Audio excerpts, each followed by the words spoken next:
मंच पर उपस्थित एआरएफ के महामंत्री सम्माननीय श्री गोपाल मिश्रा जी,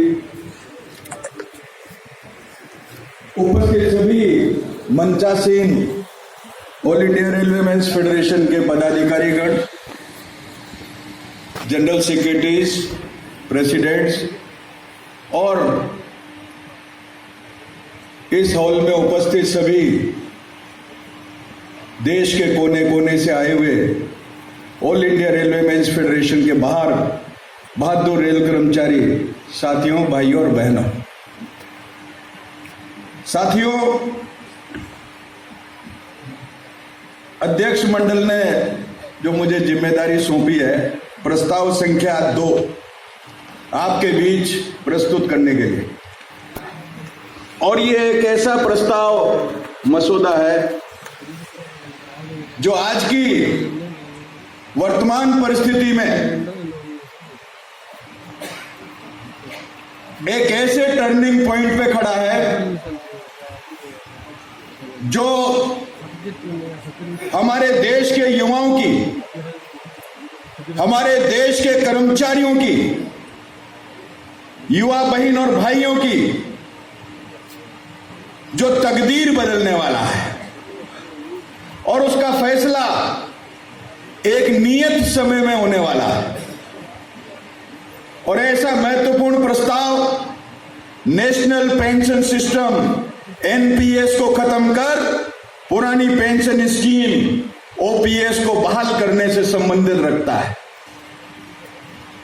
साथियों, आज 30 नवंबर के दिन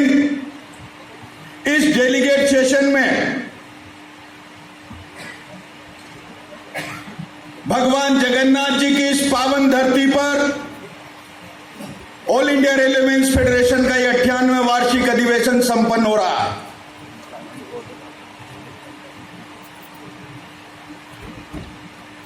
और ये एनपीएस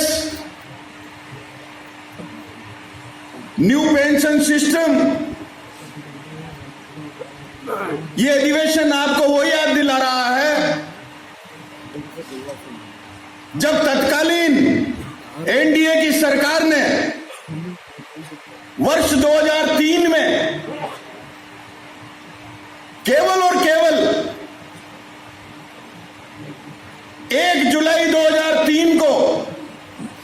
मंत्रिमंडल की बैठक में इस ओपीएस समाप्त कर और एनपीएस को लागू करने का प्रस्ताव मंत्रिमंडल की बैठक में लिया वर्ष 2003, जुलाई 2003 में। और इसके अंदर जो ओपीएस के अंदर एक गारंटेड पेंशन थी, जो एक सामाजिक सुरक्षा का कवच था, उस तमाम सामाजिक सुरक्षा के कवच को, जिससे न केवल एक कर्मचारी जो अपनी सेवानिवृत्ति के पश्चात समाज में एक सम्मानजनक जीवन यापन करने का जो उसके हाथ में कवच था, टूल था, और वही नहीं, उसकी मृत्यु के बाद उसकी विडो को वो सामाजिक सुरक्षा प्राप्त होती थी। उसकी मृत्यु के बाद उस पर आश्रित कोई भी विकलांग या किसी भी प्रकार का कोई आश्रित उस पर होता था तो उसको भी पारिवारिक पेंशन मिलने का काम होता था। ऐसा सामाजिक सुरक्षा कवच जो पीढ़ी दर पीढ़ी चलता था, जो उसके आश्रितों को एक सम्मानजनक समाज में जीवन का अधिकार दिलाता था, ऐसे अधिकार को इस सरकार ने इतना भी नहीं समझा कि इस देश का जो लोकतंत्र है, सर्वोच्च लोकतंत्र संसद है, लोकसभा है, राज्यसभा है, बिना लोकसभा राज्यसभा में जाए केवल और केवल मंत्रिमंडल की बैठक में प्रस्ताव पारित करके ईटीसीडी पूरी करने का काम हो गया। और जो हमारा सामाजिक सुरक्षा का कवच था, जो अधिकार था, हथियार था, उसको तुरंत धराशायी करने का काम हुआ। All India railwaymen's federation, Hind मजदूर सभा और एआरएफ से एफिलिएट तमाम यूनियंस चुप नहीं बैठी, तब भी आंदोलन किए, आवाज उठाई। एनपीएस की जो 10% अंशदान कर्मचारी और 10% अंशदान सरकार का होता है, उसकी तमाम विसंगतियों को आम लोगों तक पहुंचाने का काम किया। लेकिन दुर्भाग्य था कि उसमें हमें सफलता नहीं मिली, क्योंकि जुलाई 2003 में जो निर्णय हुआ 1 जनवरी 2004 से लागू हुआ,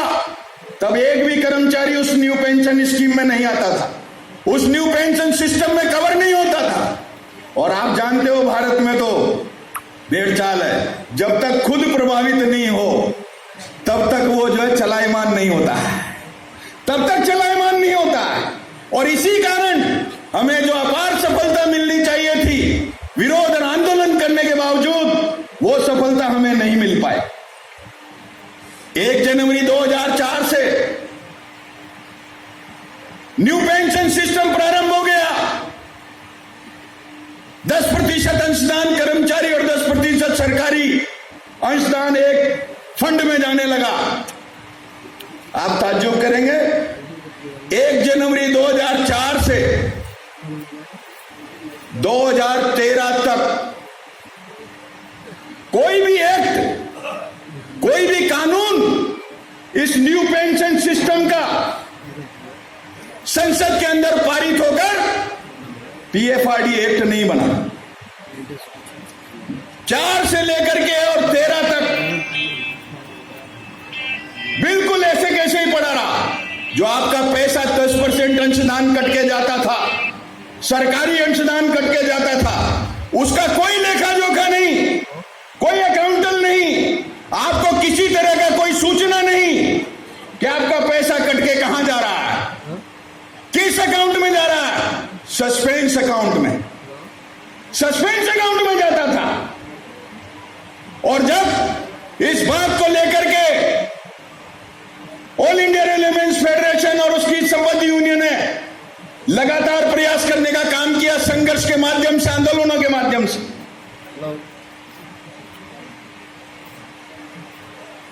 1 जनवरी 2004 से 2007 के बीच में जितने लोग भर्ती हुए इस न्यू पेंशन सिस्टम के अगेंस्ट, कोई रन ओवर हो गया काम करते हुए, कोई दुर्घटनाग्रस्त हो गया, कोई कैसे हो गया, उसकी विधवाओं को